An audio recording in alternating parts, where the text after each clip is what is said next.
Hola, mi nombre es Gabriela Soto, yo soy hematóloga pediatra, trabajo para el Hospital de Niños de San José de Costa Rica y hoy en el cierre del curso de actualizaciones en pediatría vamos a hablar de la púrpura trombocitopénica inmune. Bueno, nuestro tema de hoy es novedades de la púrpura trombocitopénica inmune en pediatría. Este es un tema bastante frecuente en pediatría y creo que todos nosotros hemos tenido contacto con alguno de los casos. Eh, la charla yo la quería hacer un poquito distinta, entonces vamos a hablar de las cosas nuevas que hay de la púrpura de hace unos 2 años para acá, 2 o 3 años para acá, cosas nuevas porque han cambiado algunos de los conceptos, han cambiado los tratamientos, han cambiado los métodos diagnósticos y creo que es importante que le demos un vistazo a esas nuevas cosas. Para empezar, vamos a recordar que la púrpura trombocitopénica inmune, antes llamada también púrpura trombocitopénica idiopática, este es el primer cambio que tenemos, actualmente se llama púrpura trombocitopénica inmune, porque se logró determinar ya a ciencia cierta que se trata de una enfermedad autoinmune caracterizada por un aumento de la destrucción plaquetaria periférica. Los conteos de plaquetas, aquí viene el nuevo concepto, el segundo nuevo concepto es que los conteos de plaquetas para hacer el diagnóstico de PTI van a ser con conteos de plaquetas por debajo de los 100.000 plaquetas por microlitros. Anteriormente utilizábamos el conteo de 150.000, pero ahorita estamos usando la definición con conteos de plaquetas de menos de 100.000.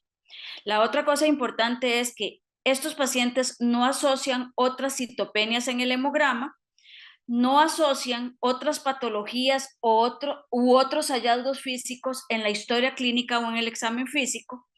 Generalmente es un diagnóstico de exclusión que hacemos cuando hemos descartado las demás causas de trombocitopenia y por dicha tienen una evolución generalmente favorable.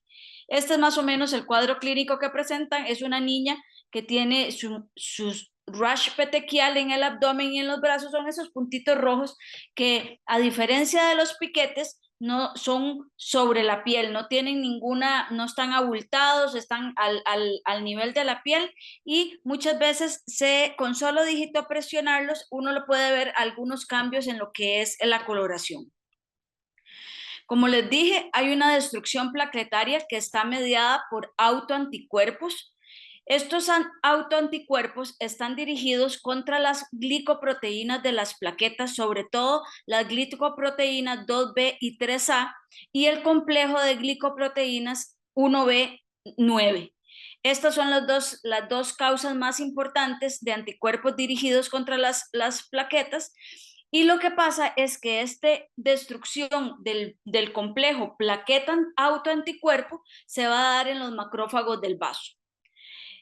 Estos autoanticuerpos también van a afectar la producción de megacariocitos medulares, entonces en general lo que hay es un desbalance en lo que es producción medular contra destrucción a nivel periférico. Estas que ven aquí, las chiquititas son las plaquetas, los demás son glóbulos rojos, estas chiquititas son plaquetas y normalmente en un frotis de sangre periférica uno ve un montón más de puntitos de plaquetas y generalmente la evolución va a ser más que todo de sangrado de piel y mucosas como vemos en esta fotografía. Este es un cuadro que es un poquito complicado, no voy a entrar mucho en detalle de esto, pero es para que veamos un poco de la fisiopatología de la púrpura. Entonces está la unión del autoanticuerpo a las glicoproteínas de las plaquetas. Este complejo es opsonizado y destruido generalmente en el vaso. Además de eso, hay un desbalance en lo que es destrucción de las plaquetas del complejo plaqueta anticuerpo por las células o los linfocitos T citotóxicos. En grandes rasgos, repito, lo que hay es un desbalance en lo que es producción plaquetaria a nivel medular y destrucción plaquetaria a nivel periférico que va a estar aumentado. Otras cosas que son importantes que sepamos. La incidencia en general no hay una incidencia franca bien documentada, porque como es tan frecuente mucho, y puede ser autolimitada, muchas veces hay un subregistro de los casos. Entonces llegan a los hospitales o llegan a las consultas o a los servicios de emergencia los casos más graves, pero es probable que muchos pacientes hagan púrpuras trombocitopénicas inmunológicas transitorias o de rápida respuesta, o sea que en menos de una semana están curados, y que el nivel de plaquetas no baja tanto como para producir clínica, entonces ni siquiera lo logramos documentar. Pero en general se dice que en la infancia temprana vamos a tener entre 3 a 7 casos por cada 100,000 niños.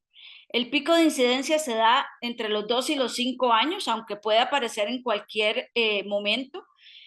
Hay una leve predominancia en el sexo masculino y se dice que la mayoría de los casos son púrpuras de recién diagnóstico. Ahora vamos a hablar un poquito de las definiciones. Pero aquellos pacientes que se hacen crónicos generalmente son los pacientes, bueno, o en la edad adulta y en nuestro caso los pacientes que están en edades cercanas a la pubertad, y que en estos pacientes hay que tener un poquito más de cuidado. Puede ser La púrpura puede ser el inicio de una enfermedad inmunológica establecida, y es por eso que en adolescentes o en niños preadolescentes y sobre todo en femeninas de esta edad hay que tener mucho cuidado al hacer la historia y el examen físico, tratando de determinar otras cosas que nos ayuden a pensar en otras enfermedades. Importantísimo, sobre todo en niños pequeños, el VIH. Muchas veces, a pesar de que nosotros tenemos un tamizaje adecuado de las madres por VIH en el anteparto, no ha sido infrecuente que nosotros hagamos diagnóstico de VIH asociado a plaquetopenia. Y curioso, porque llega un niño de 2 o 3 meses con una evidencia de púrpura en piel, se le hace un hemograma, uno piensa que es una púrpura y en efecto es una púrpura, pero secundaria a una infección por VIH. Entonces hay que tener siempre presente este diagnóstico en la infancia. El 85-90% de los casos van a ser niños de recién diagnóstico. El 70 o el 80%, entre 70 y 80% de los casos resuelven solitos, aún sin darles tratamiento, se van a curar. Muchas veces requieren algo de tratamiento, pero la mayoría de los casos, aún sin darles tratamiento, se van a curar porque es un proceso autolimitado. En un 80%, la causa desencadenante es un proceso viral que se da 2, 3 o 4 semanas previo a la presentación de la plaquetopenia. El riesgo de sangrado es mayor si tenemos conteos de plaquetas por debajo de 20,000 por microlitro. El riesgo de sangrado severo que pone en riesgo al paciente es menor al 10%, por dicha, como les dije, es una enfermedad generalmente de curso benigno. Generalmente no significa siempre, porque tenemos hasta un 1% de los casos de riesgo de sangrado cerebral, que es la complicación más temible en esta enfermedad. La tercer punto importante en lo que es las nuevas, las cosas nuevas o las nuevas tips en púrpura trombocitopénica inmune es la clasificación. Anteriormente nosotros decíamos que la púrpura era o aguda o crónica. Actualmente las guías internacionales hablan de una clasificación en el tiempo, según el tiempo, en 3 tipos. La púrpura de recién diagnóstico, que es esa púrpura que va de los 0 a los 13 meses, a los 3 meses, perdón, desde su diagnóstico. La púrpura persistente, que es de la que va de los 3 meses a los 12 meses de evolución. Y la púrpura crónica, que son aquellos pacientes que presentan púrpura o plaquetopenia de más de 12 meses de evolución. Esa es la clasificación, en el tiempo, es la más frecuente y es la que clínicamente utilizamos. Sin embargo, es importante que ustedes conozcan que existen, a nivel de la literatura sobre todo, otros tipos de clasificaciones que vamos a mencionar rápidamente. Podemos dar una clasificación según el sangrado.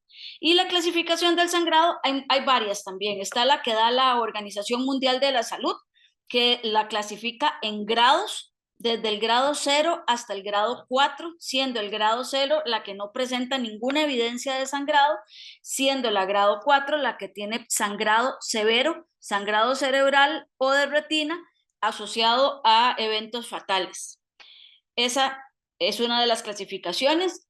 La otra clasificación es también por grados, que va del grado 0 al grado 5, en donde se trata, es la clasificación de Buchanan, que es de los que más ha escrito de púrpura, que es un señor que ya está pensionado de la Universidad de Texas, y que lo clasifica igual en grados del 1 al 5, siendo el grado, perdón, el del grado 0 al 5, siendo el 0, donde no hay ninguna evidencia de sangrado, y el 5, donde hay hemorragias documentadas en el sistema nervioso central que ponen o amenazan al paciente en su vida.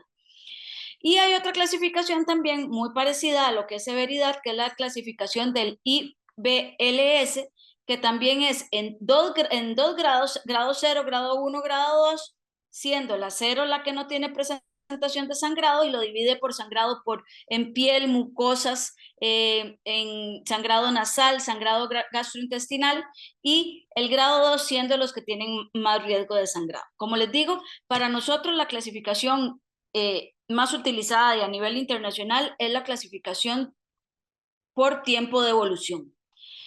Y existe también una clasificación según la respuesta al tratamiento. Entonces, esta inicialmente no la podemos dar. Esta es una clasificación que se hace posteriormente, en donde podemos decir que el paciente tiene una púrpura de respuesta temprana si logramos que a la semana de evolución tengamos conteos plaquetarios por arriba de 30.000 y se mantengan. Una respuesta inicial cuando tenemos conteos por arriba de 30.000 en un mes y se mantengan. Una respuesta duradera a aquellas pacientes que tengan conteos por arriba de 30.000 en un periodo de 6 meses o más. El paciente tiene una púrpura dependiente a esteroides, que es aquel paciente que requiere estar con esteroides para tener conteos plaquetarios por arriba de 30.000.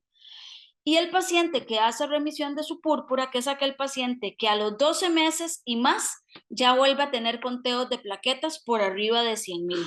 Como les digo, hasta un 80%, 70-80% de los casos logran esta remisión completa a los 12 meses. Bueno, ¿y cómo vamos a hacer el diagnóstico de la púrpura? Como todo en medicina, la historia clínica y el examen físico son los que nos van a dar la alarma precisa de que el niño tiene una púrpura. Como en alguna otra ocasión se los mencioné, lo que no se piensa no se busca, y lo que no se busca no se encuentra. Entonces hay que pensar en que el niño puede tener una PTI para buscar la PTI y poder hacer el diagnóstico.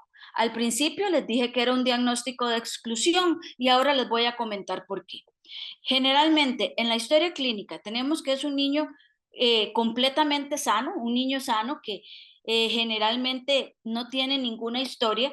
La mayoría tienen la historia de que en 2 o 3 o 4 semanas antes presentó un proceso viral bien establecido, ya sea de vía respiratoria, ya sea una diarrea, ya sea que le pusieron vacunas con virus vivos, varicela o sarampión, rubiola y paperas, y que a la historia clínica la madre o el acompañante no da ninguna historia más de síntomas de alarma. Eso quiere decir que el niño por lo demás está perfecto, nada más tiene su púrpura, sus petequias en el cuerpo. Ahora vamos a verle lo que es el examen físico, pero no tenemos síntomas de alarma como son pérdida de peso, fiebre persistente, dolor óseo, pérdida de apetito,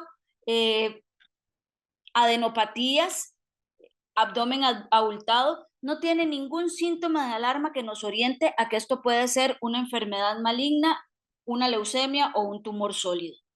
Al examen físico, como les dije, generalmente el niño se presenta con púrpura, más que todo en piel, miembros superiores, miembros inferiores, tórax, mucosa oral, como en esta foto que yo les pongo acá, que hay púrpura en la boquita, sangrado, pero generalmente sangrado escaso, y generalmente es sangrado por mucosas, epistaxis o sangrado gingival al lavarse los dientes.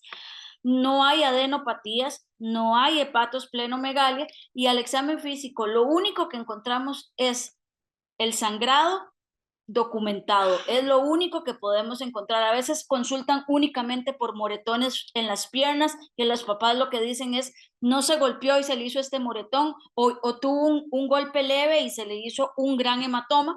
Entonces, esos son más o menos lo que vamos a encontrar al examen físico. ¿Qué le vamos a mandar nosotros a este paciente? Esto lo podemos hacer nosotros prácticamente a cualquier nivel en cualquier nivel de atención, un hemograma completo. ¿Y qué vamos a encontrar en ese hemograma? Vamos a encontrar un hemograma por lo demás normal, a excepción de que va a tener conteos de plaquetas por debajo de 100,000. Muchas veces tenemos conteos de plaquetas por debajo de 20,000 o de 10,000, pero el diagnóstico se hace con un conteo de plaquetas por debajo de 100,000.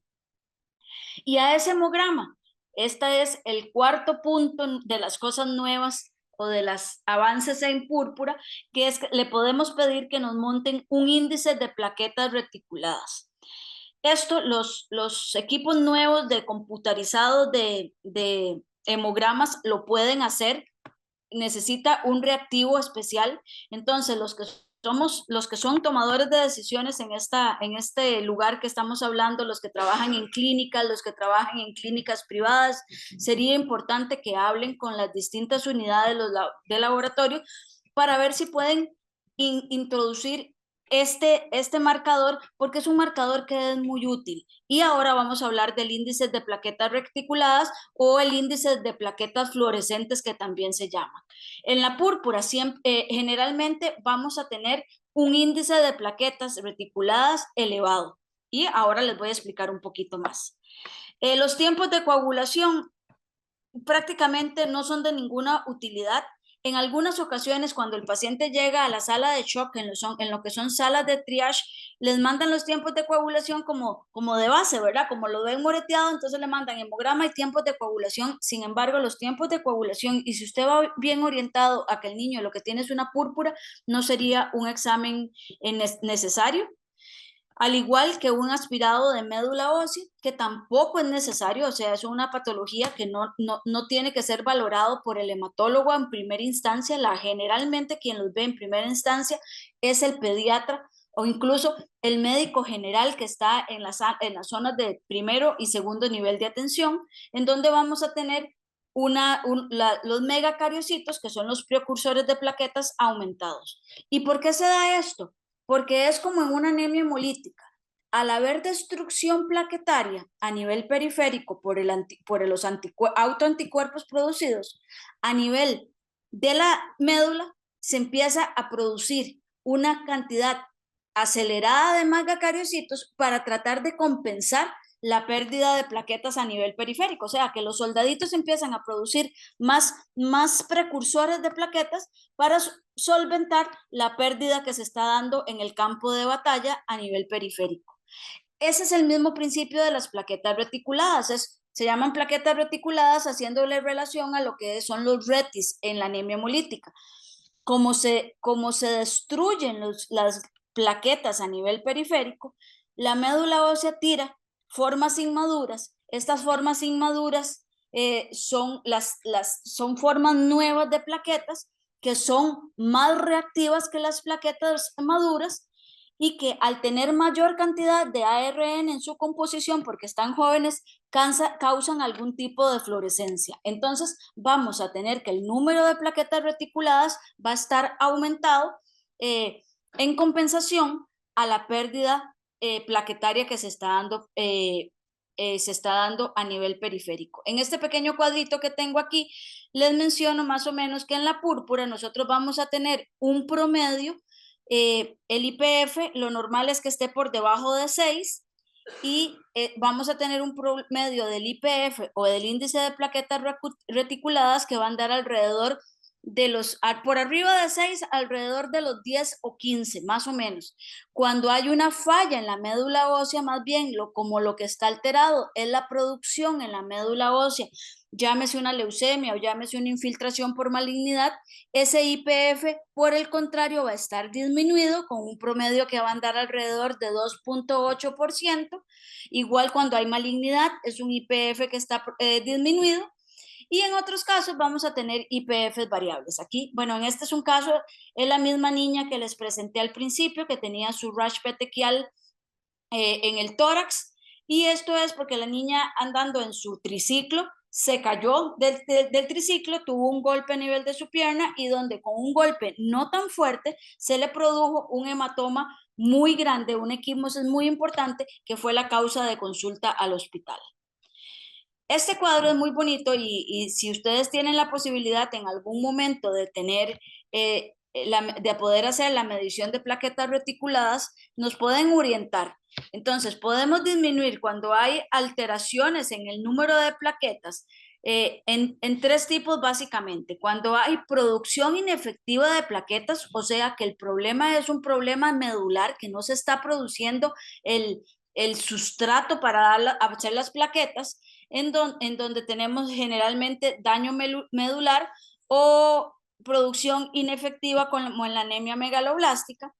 Tenemos cuando el asunto es un asunto de destrucción plaquetaria, estamos hablando de causas adquiridas en donde tenemos IPF que van por arriba del 6%, donde la causa más común es la PTI. Existen otras causas que son poco frecuentes en los niños, como es la trombocitopenia inducida por heparina, sin embargo, es poco frecuente en pediatría. La PTT, que es la púrpura trombocitopénica trombótica, que también es extraña en pediatría. Yo, en muchos años que tengo de estar en el hospital, solo he visto un caso de PTT en niños.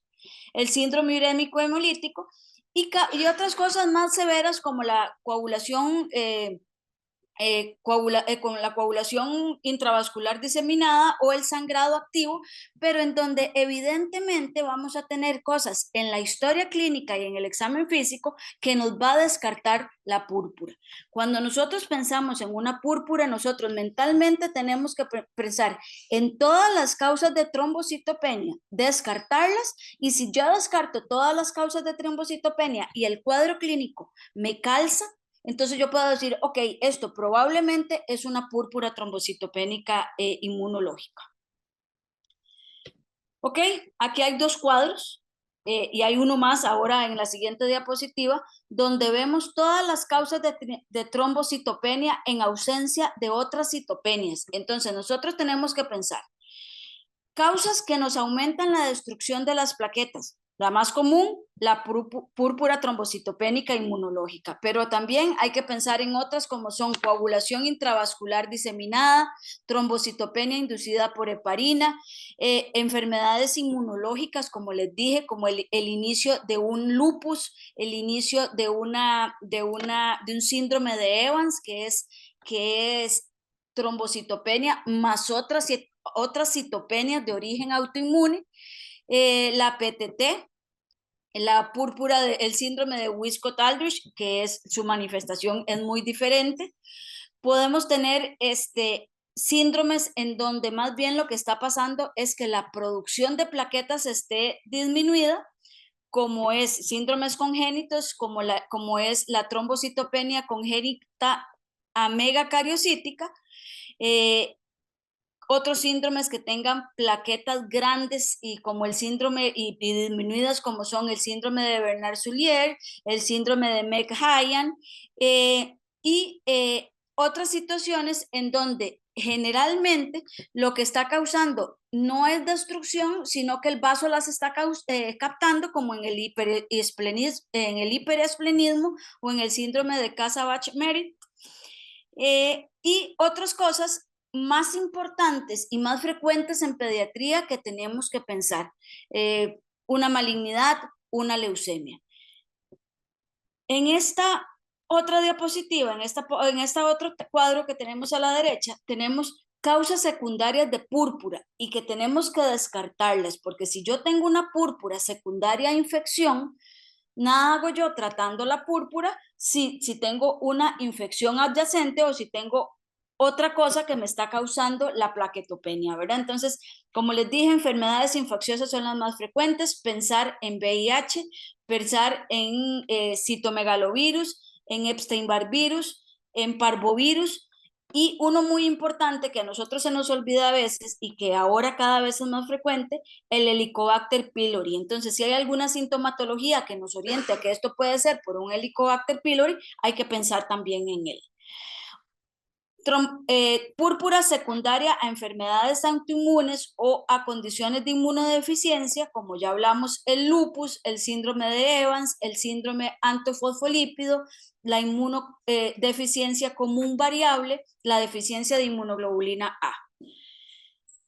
Púrpuras secundarias a malignidad, como son las leucemias, en los niños muy frecuentes, con 60 a 70 casos nuevos por año en nuestro hospital, y los linfomas son los que más hay que pensar.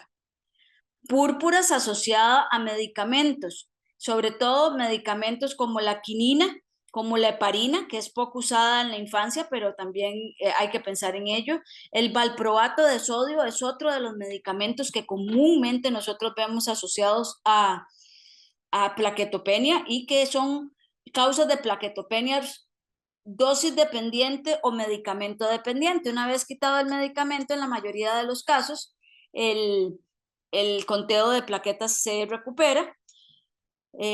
Plaquetopenias secundarias a fallas de la médula ósea, como es en la anemia plástica o en la mielodisplasia.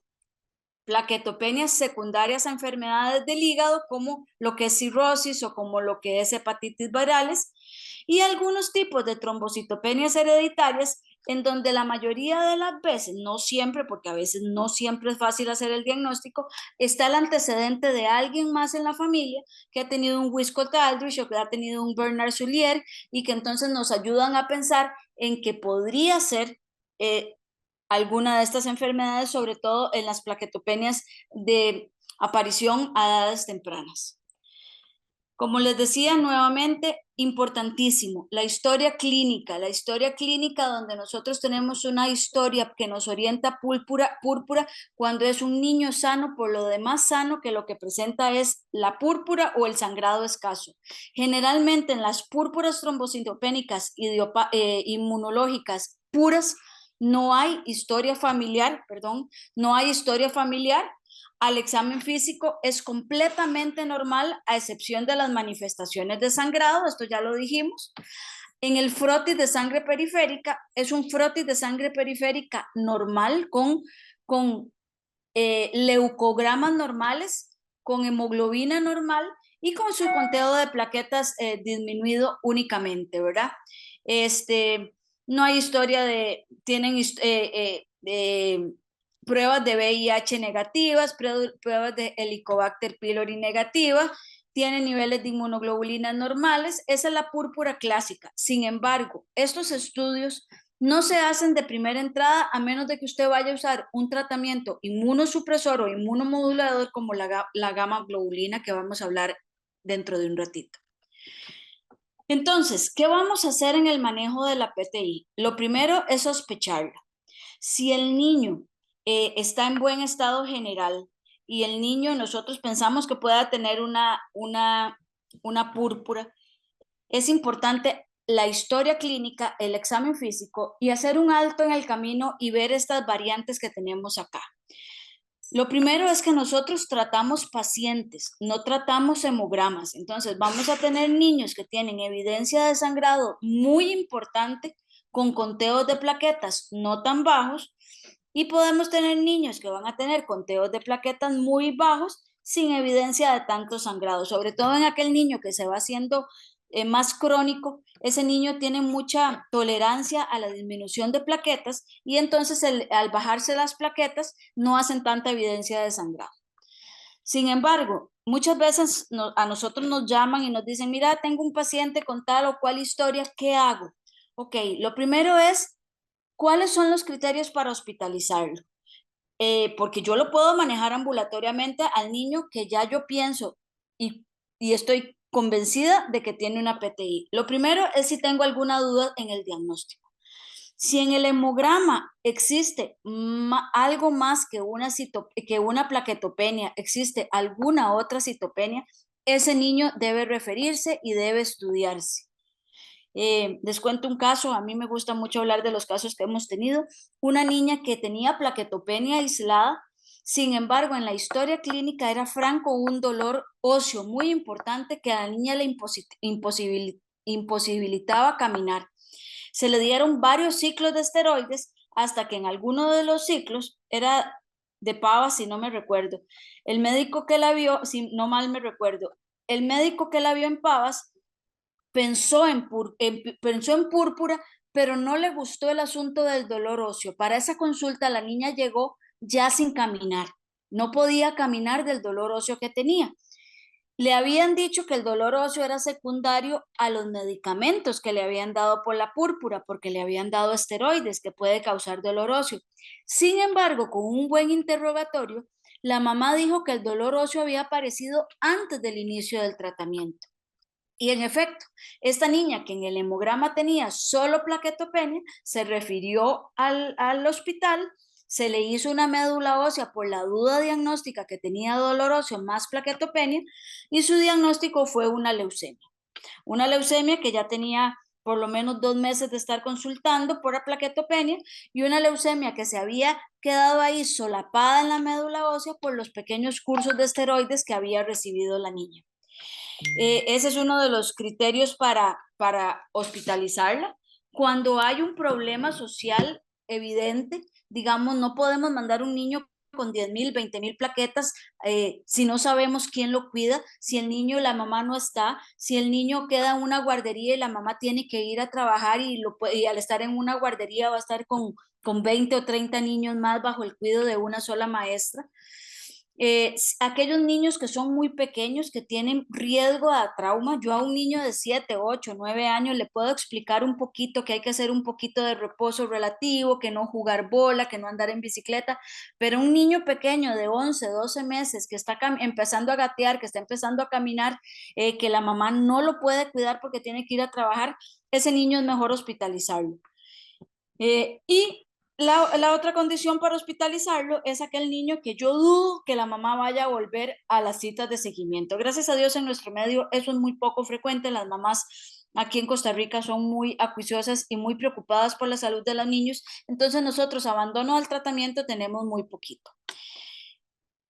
Estos niños generalmente nosotros los vamos a tener que ver de forma seriada, cada 48, 72 horas. Y muchas veces nos llama el pediatra de San Vito y nos cuenta lo que está teniendo, nosotros le damos recomendaciones, le decimos citátelo en 2 días y lo volvemos a ver y nos llamas. Entonces se puede hacer un manejo conjunto desde el pediatra del sitio de residencia y el hematólogo a nivel del Hospital Nacional de Niños. Ok, ¿a cuáles niños vamos a tratar y a cuáles no? Si hay manifestaciones de sangrado, acuérdense, nuevamente repito, vamos a tratar pacientes y no vamos a tratar hemogramas. Si el paciente no tiene manifestaciones de sangrado, yo le puedo dar un periodo de observación y seguimiento. Primero, si no tiene ninguno de los factores de riesgo que dije antes, estos factores de que me hagan dudar del seguimiento del paciente. Y segundo, si el niño no tiene conteos de plaquetas, si el niño no tiene manifestaciones de sangrado importantes que pongan en riesgo su vida. Acuérdense que yo les dije que hasta un 70%, 60-70% se van a curar aún sin tratamiento y la mayoría se curan en las primeras 2 semanas. Entonces podemos tener un niño que se presenta con algunos equimosis, con algunos moretones en sus piernas, le hacemos un hemograma, tiene 40,000, 50,000 plaquetas. A ese niño no hay que hospitalizarlo y no hay que darle tratamiento. Lo vamos a vigilar, lo vamos a dar observación y seguimiento con un hemograma a los 3, 4, 5 a la semana, dependiendo del conteo que tenga. Si ya el niño tiene conteos de plaquetas por debajo de 20,000, que sea importante o que sea importante su sangrado, podemos usar de primera línea de tratamiento los esteroides. El de elección, la prednisona, que es tomadita, que no hay que punzarles, no hay que tomarles vía. La prednisona lo podemos usar a dosis de 2 a 4 miligramos por kilo por día, por ciclos cortos de 5 a 7 días. En los adultos, el manejo de la púrpura se da con ciclos de esteroides de forma más prolongada. Y hemos tenido chicos que llegan al hospital ya referidos de su médico de cabecera o de su médico de su zona, que dice, sí, tengo un mes de estar tomando esteroides, y en los niños no es necesario. Si es una púrpura de recién diagnóstico, nuevita, recién diagnosticada, podemos dar pulsos de 5 a 7 días para ver cuál es la respuesta del niño. ¿Por qué? Porque el esteroide no va a curar el niño. Ahora cuando veamos los mecanismos los mecanismos de cómo trabajan los medicamentos, vamos a ver que los esteroides no curan la púrpura. Los esteroides no matan al anticuerpo, lo que hacen es darle una protección a la plaqueta para que no haya destrucción plaquetaria. Si la vía oral no se puede utilizar, podemos utilizar la metilprednisolona por vía intravenosa. Y aquí el quinto punto importante de las nuevas guías de púrpura. Anteriormente se decía que uno podía usar metilprednisolona a 30 miligramos por kilo por dosis por 3 días. Actualmente se dice que la dosis debe ir de 2.5 a 5 miligramos por dosis de metilprednisolona si es necesario usarlo en la vena. ¿Y por cuánto tiempo? Igual, por bolos de 2 o 3 días. Sabemos que con esta dosis la respuesta va a ser la misma de usar 30 miligramos por día, y los efectos adversos y el efecto de inmunosupresión causado por la metilprednisolona va a ser también menor, quedándolo a menos dosis. Aquí, con un trueno se los puse a un lado.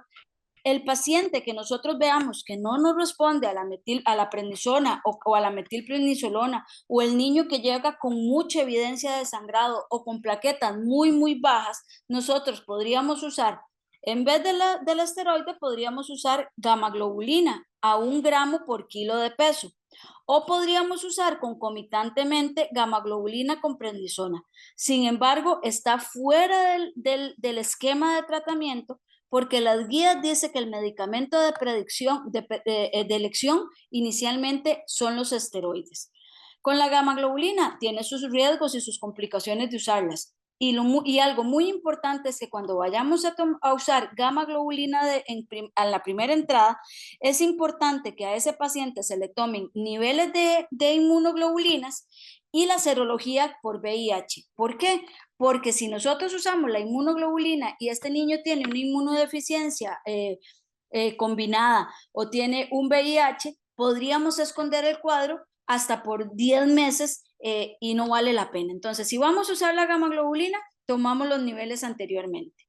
Si el paciente tiene buena respuesta a los esteroides, pues perfecto. Nada más lo observamos y le damos seguimiento con citas seriadas dependiendo al conteo de plaquetas que tenga.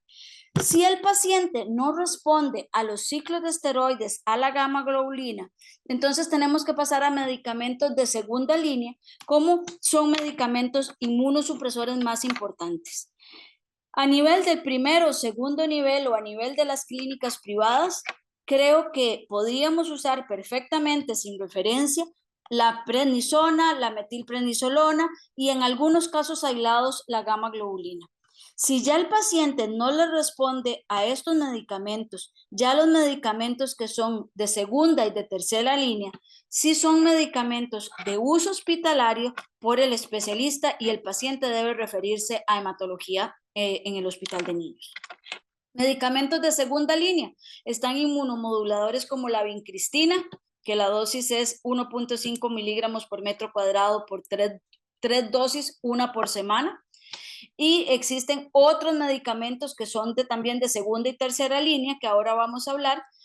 Muy importante uno, que este es la sexta perla de las púrpuras, de las actualizaciones en púrpuras, el medicamento nuevo que se llama el Trombopac, que es un medicamento muy caro, muy costoso, que lo tenemos disponible en el país, que se usa por vía oral, entonces es de muy fácil apego al tratamiento, y que lo que es un agonista de los receptores de trombopoyetina, entonces actúa como un abono para la trombopoyetina, para la producción de plaquetas, y entonces funciona bastante bien. Como les digo, este es de uso hospitalario, es más, no lo tenemos a libre uso, tenemos que hacerlo por solicitud al Comité Central de Farmacoterapia. Por ser un medicamento muy nuevo, muy costoso, no está en la lista oficial de medicamentos de la caja.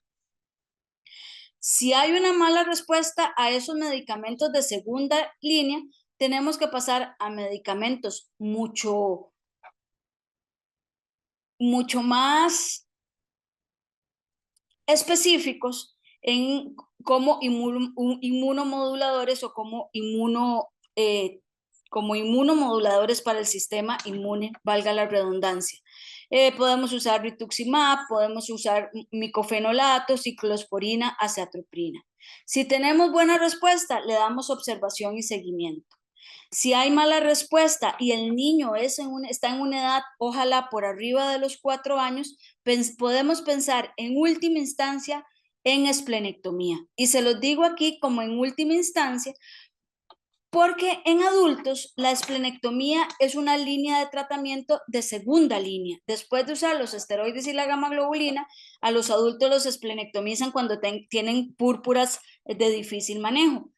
En los niños, debido a que el vaso es un órgano muy importante para la destrucción de gérmenes encapsulados y en la edad pediátrica es donde hay más riesgo de estas infecciones, entonces la esplenectomía se deja como última línea de tratamiento en aquellos pacientes que tienen púrpuras refractarias de muy difícil manejo.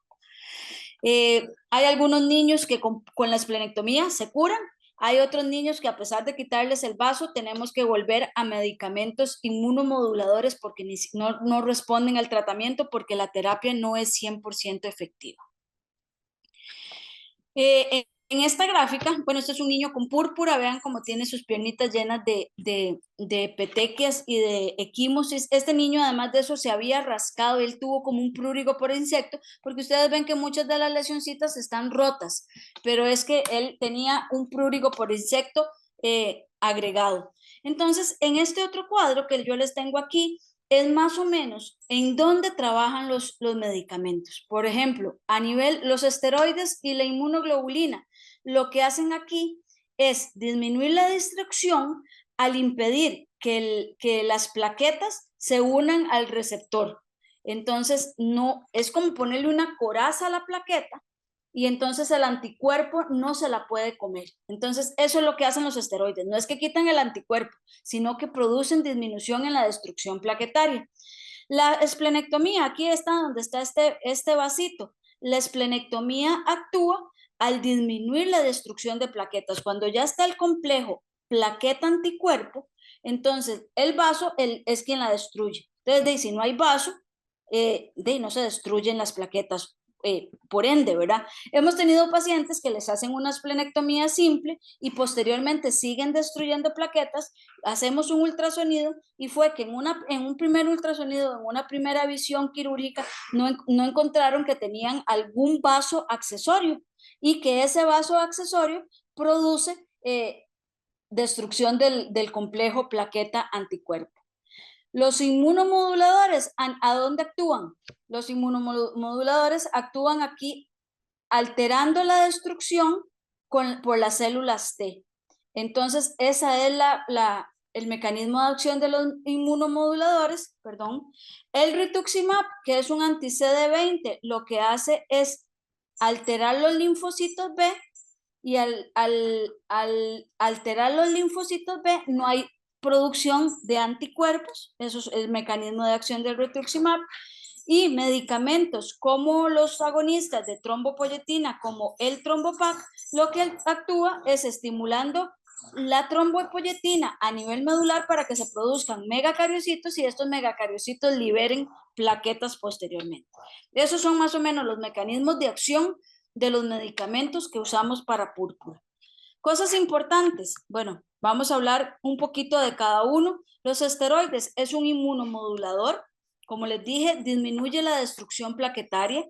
Sin embargo, tiene efectos adversos a nivel gastrointestinal. Puede causar síndrome de Cushing, puede causar hiperglicemias, puede causar mal humor en los pacientes, puede causar sepsis, puede causar candidiasis oral, puede causar leucocitosis.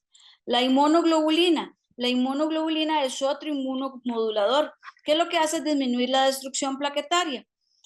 Puede causar fiebre, puede causar anafilaxias, puede causar meningitis aséptica y cosas importantes con la inmunoglobulina. Si vamos a usar inmunoglobulina, importantísimo, medir antes las inmunoglobulinas y hacer un ELISA por VIH.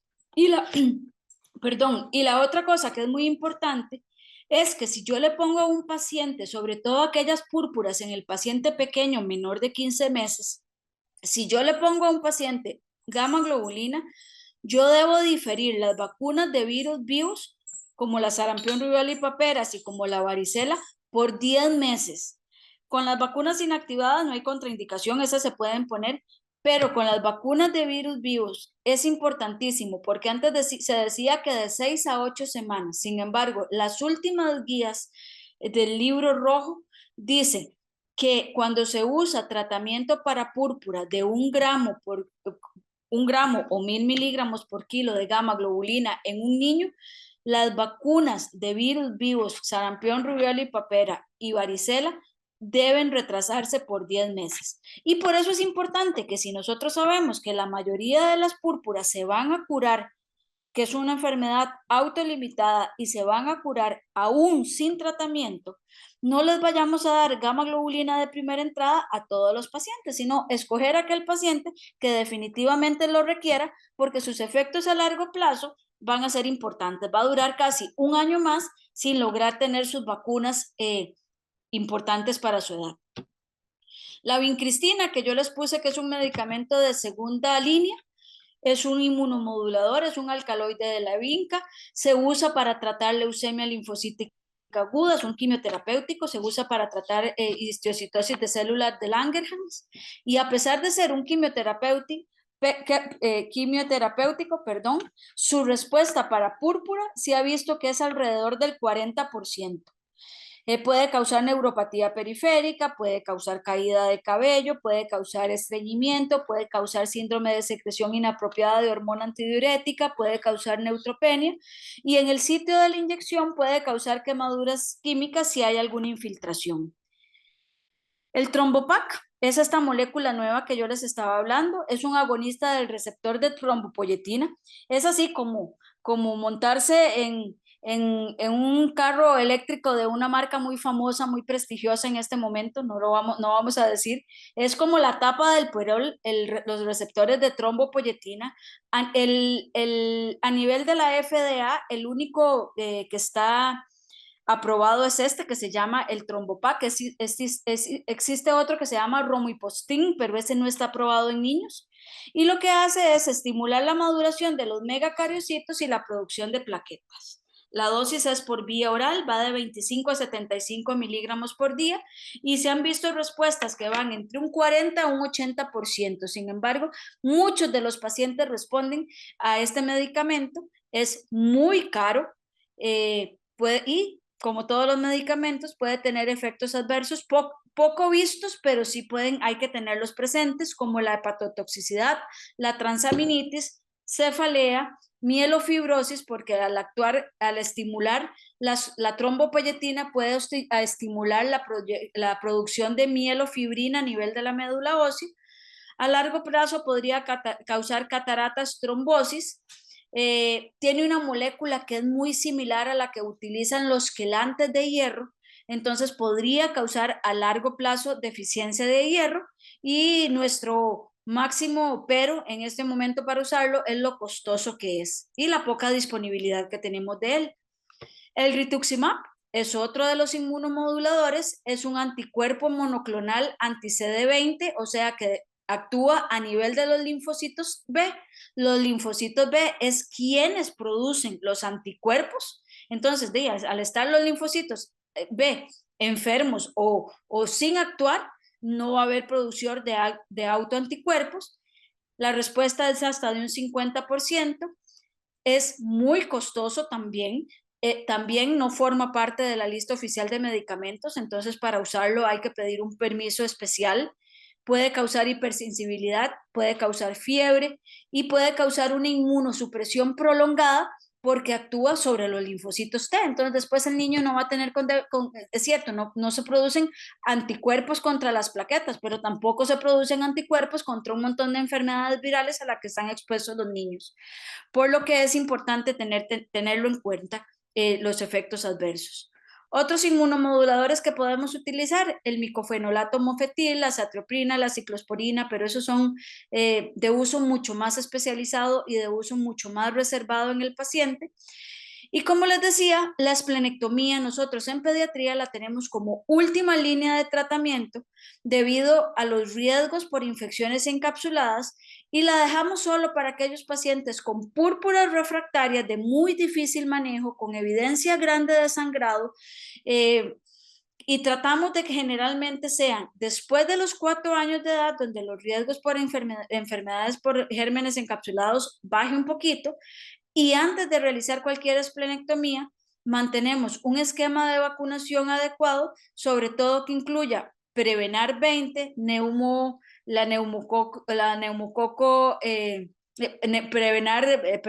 Prevenar 13, y vacuna con neumococo polisacárido, la Neumo 23, y vacuna por meningococo. Antes de eso, tratamos de no esplenectomizar a ningún paciente y posteriormente a la esplenectomía, estos pacientes durante toda la edad pediátrica van a requerir de profilaxis con antibióticos para evitar infecciones.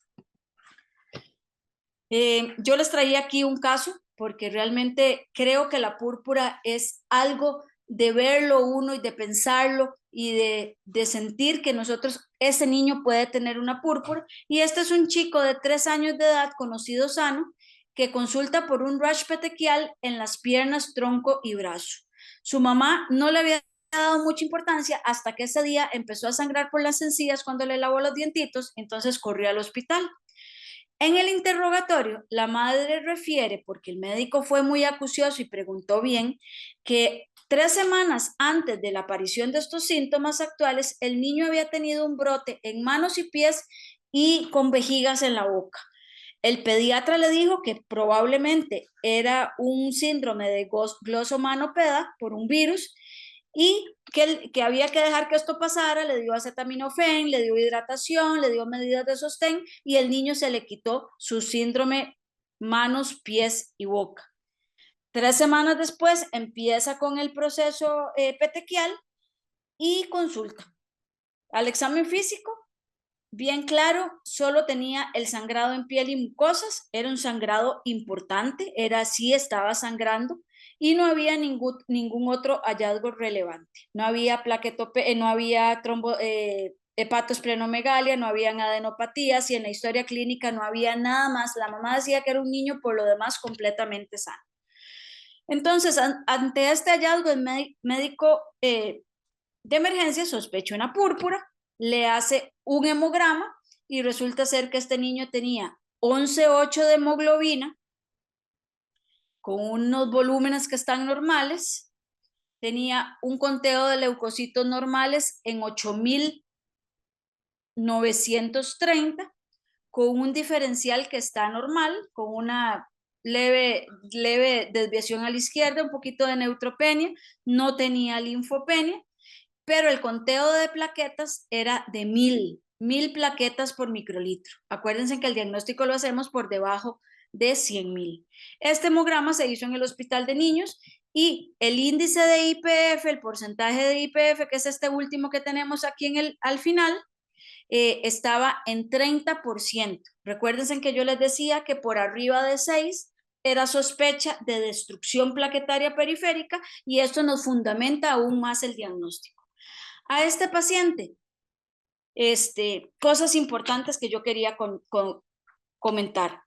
La primera interrogante era, ¿lo manejamos intra o extrahospitalario? Un niño con 1000 plaquetas por microlitro, de 3 años de edad, que puede jugar, que se puede caer, que se puede golpear la cabeza, creo que 1000 plaquetas es un conteo bien peligroso para manejarlo intrahospitalariamente. Cuando a mí me preguntaron eso, yo dije, hay que hospitalizarlo.